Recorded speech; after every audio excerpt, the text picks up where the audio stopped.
Hey guys, how's it going? Welcome to my video. Just want to give you guys some tips if you guys had this issue that I had a couple of days ago. Uh, Basically, I went to IHOP to pick up some food and got back in my truck and tried to start it, and it cranked, but it wouldn't start. It cranked, but it wouldn't start. It wouldn't turn over is what I'm saying. It wouldn't turn over. It would crank, but it wouldn't turn over. So that was the problem I had. Just want to give you guys some troubleshooting steps. You guys are having this issue right now watching this video. Basically, when that issue happened, I originally thought it might have been the battery that was causing it, because I haven't changed the battery on this truck since I had it. So I was like, maybe it's the battery. But the thing about it is, it was a very, very strong crank. It wasn't like a weak crank. It wasn't like a slow crank. It was a very strong crank. Every time I would, try to start it, it would crank up. So I mean, I thought it might have been the battery, but because of that reason, I had my doubts it was the battery. But just for the sake of troubleshooting, because situations like that, I would prefer an easier fix than a harder fix. So I turned on my headlights, went out and try to make out if it was, you know if it was kind of dim. But the headlights were very, very bright. They weren't dim at all. And at that point, I kind of knew that it probably wasn't the battery. So what I did afterwards was, the obvious thing was I popped the hood and opened up the hood just to make sure there was no issues that was apparent. I didn't see anything that was outside the ordinary, except the battery terminals, the wires connecting to the battery terminals were a little bit corroded. So I pretty much, I checked to see whether they were tight, and they were tight, but they were kind of corroded. So I actually had some a good old Coca-Cola, pour some Coca-Cola on the terminals. It fizzed up, and I didn't think that I was gonna fix the issue, but I went back to the truck to try to crank it, and it cranked, but it didn't turn over. Same situation as before. So I was like, probably, I could probably rule out the battery, but I also had a booster. Popped on the booster for like about 30-40 seconds. Try to turn it over, try to crank it. It cranked, did not turn over. At that point, I pretty much was able to rule out the battery completely. I did actually rule out the battery completely. The terminals were clean enough, and because I had a booster pack on, I knew there was no issues with,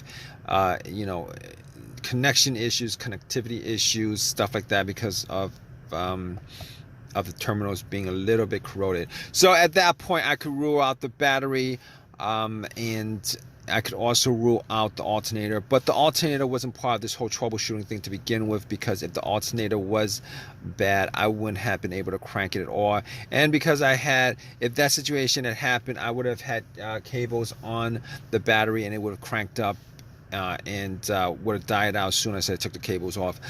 So definitely sure that it was not the alternator or the battery.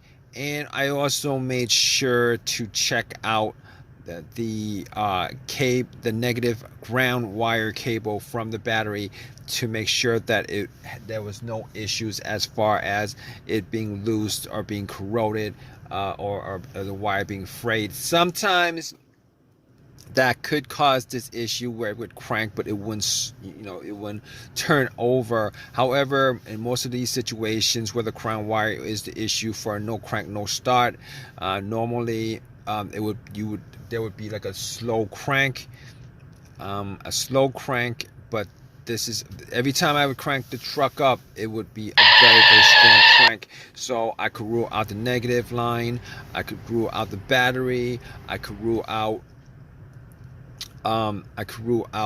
the alternator, but the alternator I didn't have to worry about to begin with. Okay, so basically on top, so I got back into the truck and I thought about, okay, there's no check engine light, right? There's no check engine light, didn't have a check engine light at all. Haven't had a check engine light on this truck for a long while. So basically I did not have a check engine light, but just to make sure, I took out my trusty $20 OBD2 reader that I got from Walmart, that I've had from Walmart for a long while. I've had it, plugged it in just to make sure that there's no ECM PCM computer issue, and I pretty much scanned it. It scanned all the way through, gave a readout, no codes, all the monitors were good. At that point I knew that I could probably rule out the computer, the PCM, ECM, the computer causing this this crank but no start issue. Sometimes if there's no connectivity between the computer and the car, well, if there's no connectivity between the computer and car because of a blown fuse, a short, something like that, where it messes up any kind of connection between the computer and the car, there would be a crank, no crank scenario that could occur possibly because of it, but I could rule that out. And because no codes came up and no check engine light, at that point I could also rule out a whole host of other stuff that would be causing it. I could rule out everything that has a sensor connected to it, which is the mass airflow sensor. The mass airflow sensor could be causing this issue, but since I had no check engine light, it didn't come up as a code. I could rule that out. Camshaft, could rule that out. Crankshaft position sensor, I could rule that out. Throttle body, throttle position sensor, I could rule that out. I could rule all those things out just off of the fact that there's no codes for any of those things. So basically at that point I was left with just a couple of things that I could think of. One of them is probably the ignition, but I had no issues with the ignition at all since I had this truck, so I didn't think that was it. But we're gonna I pretty much went to the couple of things that I could think of that would have been easy fixes, which was fuses and relays.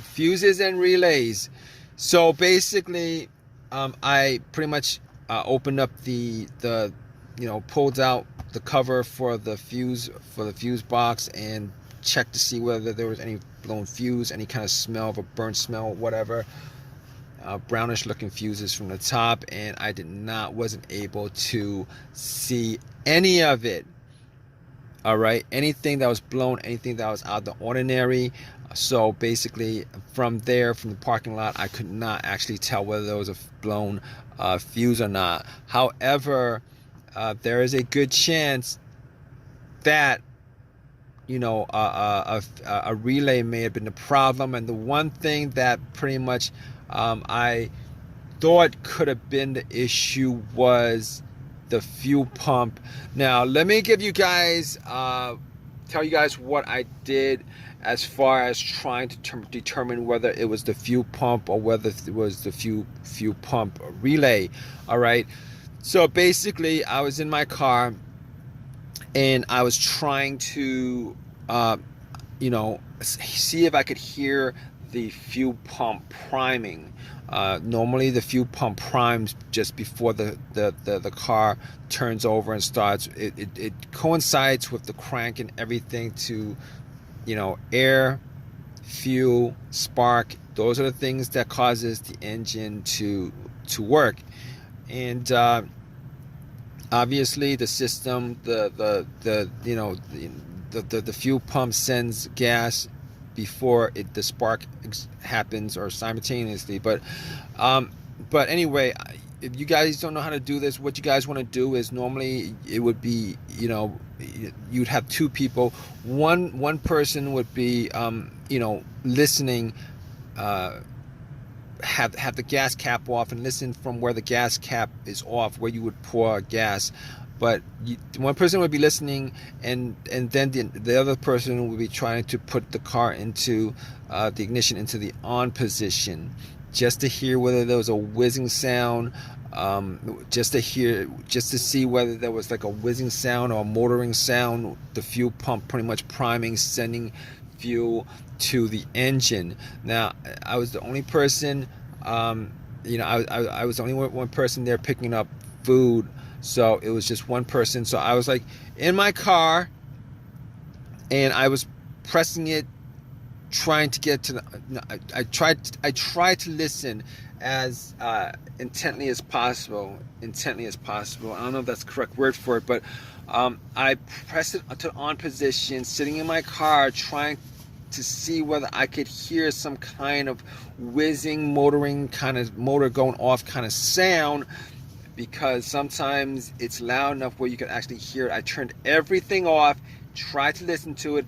I could not hear a thing, but I could not tell 100% whether, it's just not audible enough for me to hear it. So what I did was, I went out, and if you guys are in this situation, you guys can't really hear it. Okay, so I tried to find the relay for the fuel pump, and I swapped it out with another relay, a similar relay with the same numbers. It's the same relay, but it's a different relay. I found, I don't know what component of the truck that relay worked for, but I actually swapped out the relay and tried to start it. It would still crank, but would not turn over. At that point, I really thought it was probably either the fuel filter or the fuel pump itself, and was not able to fix the issue at the parking lot. Had myself a couple of sandwiches, called AAA. They spent 2 hours picking up my car, got it home, and then when I got back home, I actually redid every single thing that I did, just to double up, just to double check, just to make sure I didn't skip anything. All the fuses were good, all the relays were good, and pretty much found out that the fuel pump was not initiating because I actually took the fuel line off and there was nothing coming.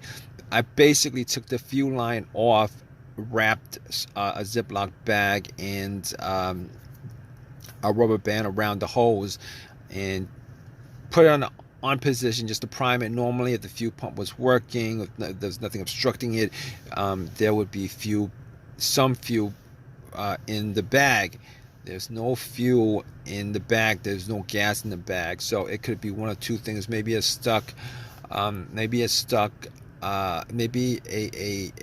blocked fuel filter, but that wasn't the case because I actually took it off from the.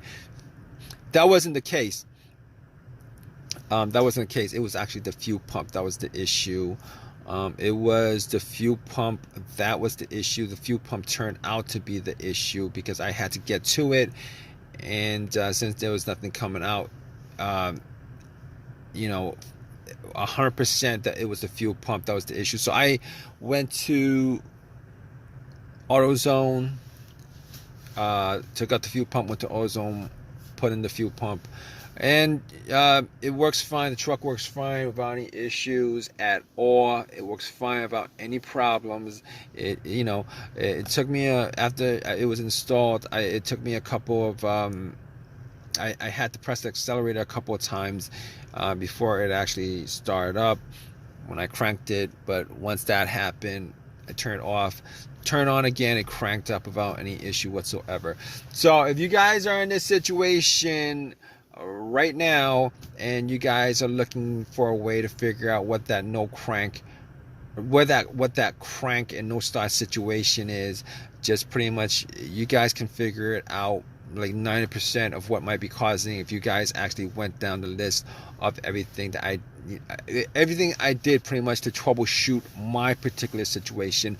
Hopefully with your situation, you probably have it probably isn't that big of a deal where it may have been maybe a fuse or a relay that's causing it.